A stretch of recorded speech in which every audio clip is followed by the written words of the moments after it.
लोग हर समय कुछ न कुछ सोचते रहते हैं। इन अदर वर्ड्स, जिन्हें ओवर थिंकिंग की प्रॉब्लम है वो सुन लो एक लाइन। ओवर थिंकिंग आपकी जिंदगी बर्बाद कर रहा है। क्या आपको 95% लोग आज इसलिए डिप्रेशन का शिकार हैं, ओवर थिंकिंग। इंडिया डिप्रेशन का कैपिटल बन चुका है। लाखों की संख्या में हमारा यूथ डिप्रेशन और एंजाइटी जैसी प्रॉब्लम्स, समस्या के शिकार है। इतना भी कंसंट्रेशन नहीं है तुम्हें।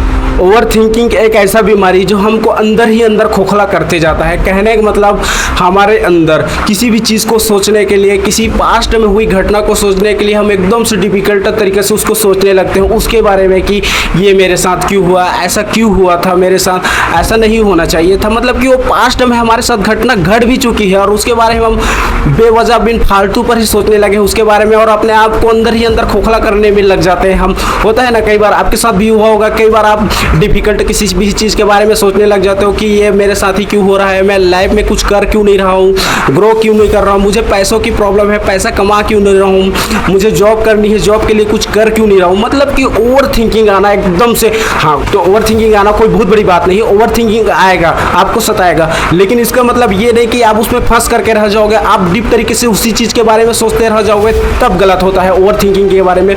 तो दूसरा वजह ये भी होती है कि आप अकेले हो, जब भी आप कुछ कर नहीं रहे होते हो उस टाइम पर, हालांकि आप लाइफ में कुछ कर रहे होते हो लेकिन कुछ टाइम के लिए गैपिंग हो जाता है, आप उस चीज़ पर थोड़ा सा हार भी मान जाते हो, तब आपके माइंड में कई प्रकार के ख्याल आने लगता है कि मैं शायद इस चीज़ के लिए बना ही नहीं हूँ, मैं इस चीज़ को कर नहीं सकता, मैं लाइफ में कभी आगे बढ़ ही नहीं पाऊँगा, मुझे लगता है कि मैं यहीं पर रह जाऊँगा, जो मेरा सपना है सब यहीं ख़त्म हो जाएगा।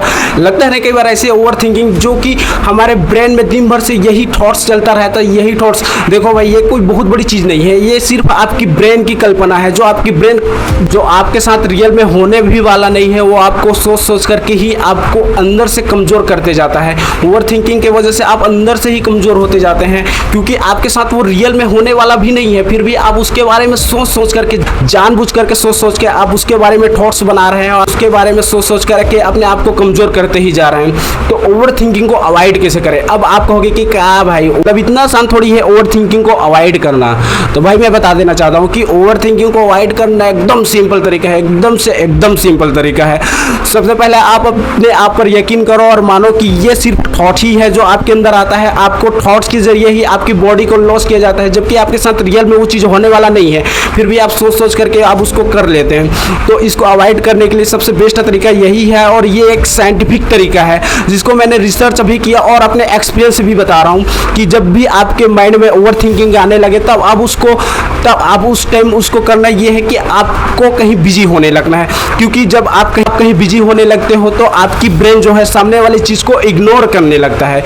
यानी कि जब आप किसी चीज़ पर व्यस्त होने लगते हो तो जब आपकी ब्रेन होता है, आपका दिमाग होता है, वो उसको इग्नोर करके आप जहाँ बिजी हो वहाँ आपका फोकस होने लगता है। तो जब भी आपके माइंड में ओवर थिंकिंग आए या फिर ओवर थिंकिंग का शिकार हो जाओ, जब आप ज़्यादा तरीके से सोचने लग जाओ किसी चीज़ के बारे में कि ये मेरे साथ क्यों हुआ, क्यों नहीं हुआ, तब उस टाइम आपको करना ये है कि आप कहीं बिजी होने का ट्राई करो। आप मोबाइल निकाल लो, मोबाइल में इंस्टाग्राम चला लो। देखा होगा ना आपने, कई बार इंस्टाग्राम आप जब चलाते हो तो थोड़ा सा स्क्रॉल करते हो उसको, तो जाहिर सी बात है कि आपके आगे में कोई भी वीडियो ऐसी आ जाती है जो सैडनेस वाली होती है, आप उसको देख करके थोड़ा सा सैड फील करने लगता है आपका ब्रेन। उसके बाद थोड़ा सा स्क्रॉल करने के बाद एक हैप्पीनेस वाला वीडियो आता है, जो कोई उसको देखने के बाद हैप्पीनेस वाला फील होता है। फिर स्क्रॉल करने के बाद एक कॉमेडी वीडियो आता है जिसको देखने के बाद हंसी आता है। तो देखो ना भाई, सेकंड ही सेकंड आपकी ब्रेन बदलते जा रहा है, एक सेकंड में हंसी वाला, एक सेकंड में दुख वाला, एक सेकंड में हंसी वाला। तो ये चीजें आपकी ब्रेन ही तो कर रहा है ना। तो ओवर थिंकिंग भी आपका ब्रेन ही कर रहा है, मतलब कि ये थॉट ही है जो आपको नर्वस कर रहा है, अंदर से कमजोर बना रहा है। तो इसको अलग करो, अवॉइड करो, दूर करो, आपकी सोच को दूसरा सोच बदलो।